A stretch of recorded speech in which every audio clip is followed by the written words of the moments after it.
Vous savez, pour ceux qui suivent cette chaîne depuis ses débuts, que j'ai un petit faible pour les exoplanètes. Petit. Eh ben aujourd'hui, on va parler d'une candidate où il ne fait pas spécialement bon vivre. Oh non. De vastes verts pâturages, il n'y en a pas. De magnifiques collines avec des forêts à perte de vue, non plus. Des océans d'eau claire et limpide, ça n'existe pas là-bas non plus. Et ne vous attendez pas à entendre gazouiller des petits piou-piou interstellaires. Vu la tronche de cette exoplanète, toute vie y est strictement impossible. Alors vous pouvez me dire, ouais mais il existe des extrémophiles ou je ne sais quoi. Non, non, non, là cette planète est à mon sens la plus inhospitalière actuellement découverte. Et aujourd'hui je vais me faire un plaisir de vous la présenter. Voici PSR J1719-1438b et rien que son petit nom ne fait pas rêver. Et ça pour une bonne raison. PSR veut dire pulsar. Eh oui, cette exoplanète gravite autour de ce qu'on appelle un pulsar milliseconde. Et autour de ces objets, les conditions sont tellement atroces que la moindre particule organique serait soufflée.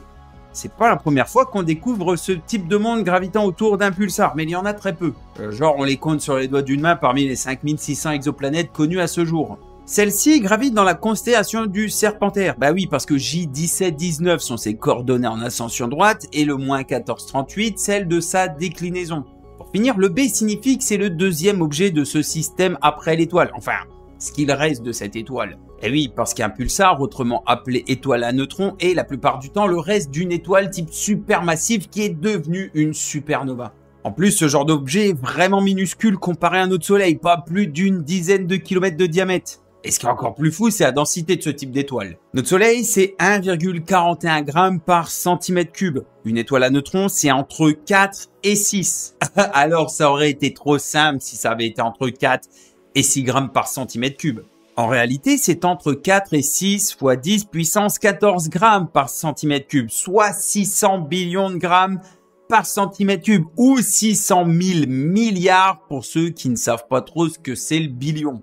Tout ça contenu dans un truc pas plus grand que Paris intramuros, alors qu'à côté, l'équateur du Soleil mesure 109 fois la taille de la Terre, soit 1,4 million de kilomètres. Alors je sais, c'est complètement dingue de se rendre compte de ce que ça représente, c'est ultra compliqué, mais pour enfoncer un peu plus le clou, si on devait remplir une cuillère à café de matière d'une étoile à neutrons, celle-ci pèserait sur Terre 4 milliards de tonnes, soit 11 000 fois le poids de l'Empire State Building et de ses 365 000 tonnes. C'est bon Jean-Maurice, c'est bon, détends-toi, tu vas nous faire une syncope. Non, non, t'inquiète, je gère. Bon, vous l'aurez compris, un pulsar c'est compliqué, sachant qu'en plus, celui-ci tourne à plus de 600 tours par seconde. Il bombarde l'exoplanète d'ondes radio, de rayons X, de rayons gamma, bref, plein de choses qui vous feraient fondre comme un chamallow lors d'un feu de camp, ou comme neige au soleil.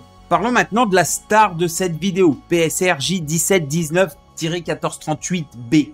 Elle se trouve à une distance d'environ 600 000 km de son étoile, enfin, toujours du résidu d'étoile. Alors ce qui est vraiment marrant, c'est que dans notre système solaire, elle serait carrément à l'intérieur du Soleil.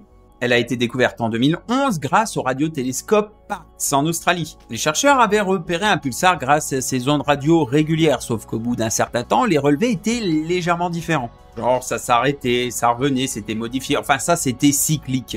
Les chercheurs en ont donc déduit que ce pulsar avait pour compagnon un autre astre gravitant autour. Bah ouais, une exoplanète.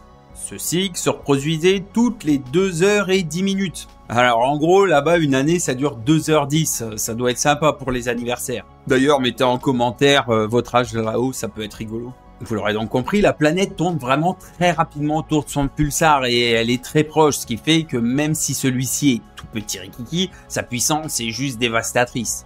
Genre, ça ferait presque passer notre Soleil pour un poussin de 2 jours. Niveau taille, elle est donnée pour environ 2,5 fois la taille de la Terre, ce qui est pas mal, mais elle ne peut pas être gazeuse vu les conditions dans lesquelles elle se trouve. Et au vu de ses 23 grammes par centimètre cube, on partirait donc plutôt sur une planète tellurique.